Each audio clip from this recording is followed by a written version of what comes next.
Don't get blinded by the light from fame. We're all ordinary people at the end of the day. We make decisions, some good, some bad, but we all pushing for things we never had. Ordinary people with extraordinary ways. Yeah. Everyday people trying to make a way. It's just us. Ordinary people with extraordinary ways. Yeah. Trying to make a difference step by step each day. It's just us. Hi, I'm Charlene Bowden. Welcome to It's Just Us. You know, I have to say this live because I was asked offline, what could I possibly be interested in hearing from a 19-year-old on any show, or especially in this medium? And I didn't mean to put his information out, but I thought that was very curious. And I have someone joining me today who, though he is 19 years old, his information, his experiences, his thinking is so profound. And he said something a few years ago that really stayed with me, and I want him to talk about that today. Joining me today is Matthew Brown. Matthew is a 19-year-old college student who is, again, doing some amazing things in the world. We're going to talk about those. Welcome to It's Just Us, Matthew. Thank you. Happy to be here. Absolutely. So you have a lot of topics that are of interest to you, a broad range of them. You're in the arts, you're into environmental studies, history, politics, and we're going to sit here all day and talk about all of that. But we're going to take them all one at a time. So you are studying political science and history. Yeah. Why was those topics of interest to you? Well, as we just discussed, although that my interests span a broad range of issues, what it really comes down to is that I want to be able to have an impact on things. And that really just requires that you are able to have a context.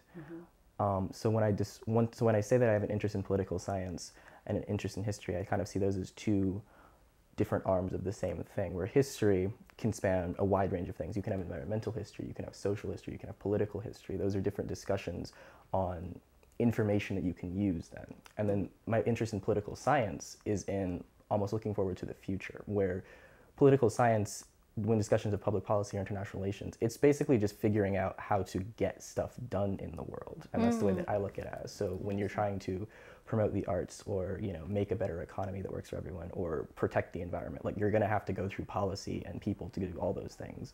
So that's why my interest in those two areas, I felt personally, would be able to help me support all of my other interests in the world. Got it. Okay. Yeah. So as it pertains to that, and you wanted to see change, what role, I know it's early in your process, but what role do you see yourself now at this point in fulfilling and making some of those changes? Well, I'm primarily interested right now in trying to figure out how to help generate the ideas that are really going to help tomorrow. I've definitely been involved with certain activist groups and whatnot, and I've been able to help counsel them in certain ways. I've also been this past year just working on student groups on campus and seeing how bureaucracy actually works. I spent the summer in Washington, D.C., seeing how the government works from the inside. But when it really comes down to it, I feel much more comfortable working in spaces where you're able to actually come up with the blueprints and actually come up with the ideas and stuff that people can really use and implement. So that's where I am right now. Okay, so in high school you had a portfolio, artistic portfolio, and you focused on environmental issues. Talk about that some more. What were your findings? Did you have aha moments? Just talk about that. Okay, well, the thing that actually started that whole process, just going back to why I chose that in the first place, is I was looking at what really, my art teacher at the time really encouraged me to look at what made me tick when it came to what my interests were and where my art was focusing. And it seemed to me, after I kept thinking about it, that my art would always come back to big ideas and big spaces and things that I would care about and look at in the world. So that's when I turned to social issues and societal issues that I really wanted to cover. But in the scope of art, talking about just straight politics didn't really, come across as easily.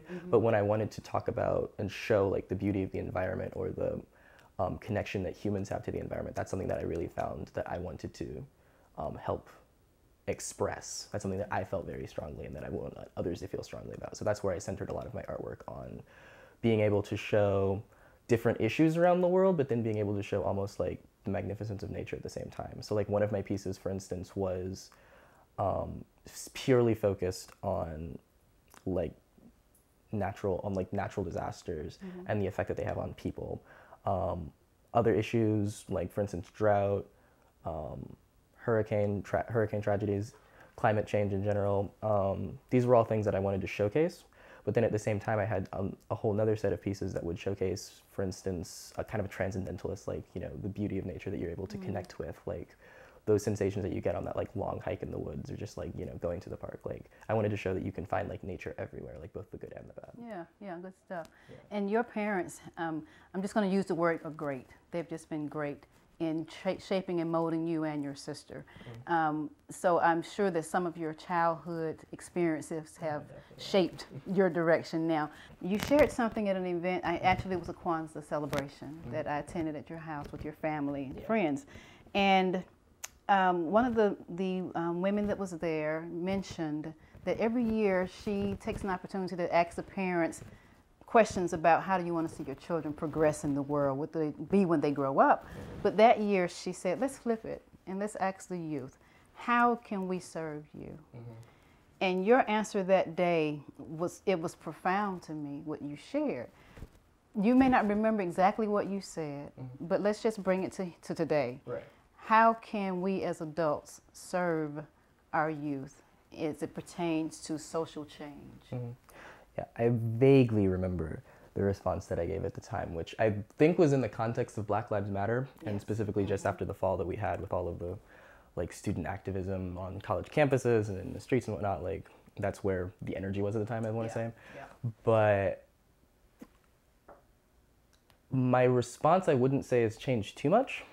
I would still say that like the thing that I kind of notice when having intergenerational discussions about like social change and social activism and these kind of issues is that there seems to be a bit of a baby with the bathwater kind of like cultural misunderstanding almost, where sometimes, and this has been expanded on since we last spoke because of discussions that I've since had with elders and elder activists and whatnot, but discussions on issues that are relevant or values that are relevant to like the youth, and then discussions and values that are relevant to the elderly, and not necessarily understanding that, like seeing in each other that we're even on the same side, or that we are saying the same thing just in two different ways or from two different perspectives. I, for instance, attended a Black Solidarity meeting which had a lot of different activist groups earlier this summer that came together, actually just in downtown Atlanta by Spell House, that had groups that had younger organizations like the Movement for Black Lives there, but then it also had older organizations like the NAACP, SNCC and whatnot, that were all in the same space. And just discussions on, for instance, I remember there was like a deep misunderstanding about why the more millennial Movement for Black Lives wanted to have certain intersectional pieces in there, or like misunderstandings about like just modern day hip hop even just seemed to like get in the way and just add like a level of friction to the coordination that I saw was, I could see from the perspective that it was just simply like misunderstandings about certain things, but you're really unable to like read the youth and what their experiences are and what is going on with them. And that goes vice versa. I will admit that oftentimes young people do not necessarily, are not necessarily able to conceive of or imagine the world that their parents came through and like why they are experiencing or see certain things. And at the same time, but that does have to go both ways. And I just think that especially when trying to change whole communities, it's necessary to be able to come together and be able to understand and see past those differences. Because, and I'm not saying that the intergenerational conflict is like egregious in these movements, but it does create a level of friction and stress and almost distrust that I find we can easily move past if we just listen. So. Yeah, and that's the thing that you kind of you said in a very succinct way. I'm glad you had a chance to elaborate some more and have grown into this conversation. But what you said then was, we're trying to do what you all did. Why can't we get the same outcomes? Because oftentimes it ends up in, just cut to the chase, it ends up in a body on the ground. Versus we're marching, we're protesting, we're expressing our opinions, our voices, and we might get, so I guess before my generation, and some in my generation, there's the hosing, the water, you know, or the clubs, the billy clubs, and we're beating, but we're not ending up with people that are just no longer here in mass numbers that we're doing now.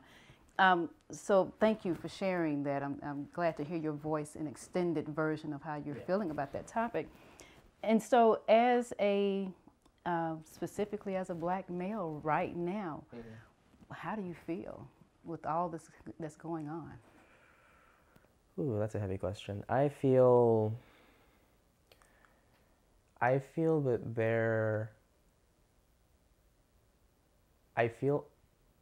this is painful to realize, but I feel almost invisible in some of these discussions at this point or desensitized to it, because as I said before, we keep pushing, we keep trying to change our emotions, we've reached peak visibility at this point, and that was like the main strategy for uplifting ourselves before, but I'm not seeing how any of that is translating anymore into like actually achieving our goals. And then there was progress. There's been significant progress. Imagining that Black Lives Matter would be welcomed at like the Democratic National Convention this summer would have been unthinkable just 3 years ago. But we've been able to see achievements like that. But at the same time, we're getting all of these small concessions to me, but we're not seeing the emancipation that we really need, which is, I don't know, that's where I see it right now. Okay, thank you for that. Yeah, I can imagine that would be just a heavy thing to have placed in your lap, especially just out of the blue like that, and just have to deal with it in that moment. Yeah. What are you getting ready to do now? What's coming down? I know we got a long road because you're 19, but what's your next venture? Well, college is going. This fall, I'm actually going to be studying abroad through a consortium with the University of Havana. So I will be taking public policy classes and history classes and Afro-Caribbean studies classes down in Cuba for the summer, for the fall semester. So I'll be there for 3.5 months. Okay. Yeah, it's going to be, I'm excited. I look forward to hearing what you have to say when you come back from this experience. I'm sure to get deeper and richer for you. I hope I answered your question about you being in this, having your voice in this space. Thank you so much, Matthew, for coming by. I appreciate you. Much respect and success, if I can say that, to you. And all the best, and come back anytime. Thank you. Absolutely. For more information about It's Just Us, please visit our website at itsjustustalkshow.com. We're on social media. Please reach out to us if you have guest considerations or show ideas. You may send an email to itsjustustalkshow@gmail.com. I'm Charlene Bowden. Thank you so much for joining us. Until next time, I hope that you will continue to happen to life. Take good care.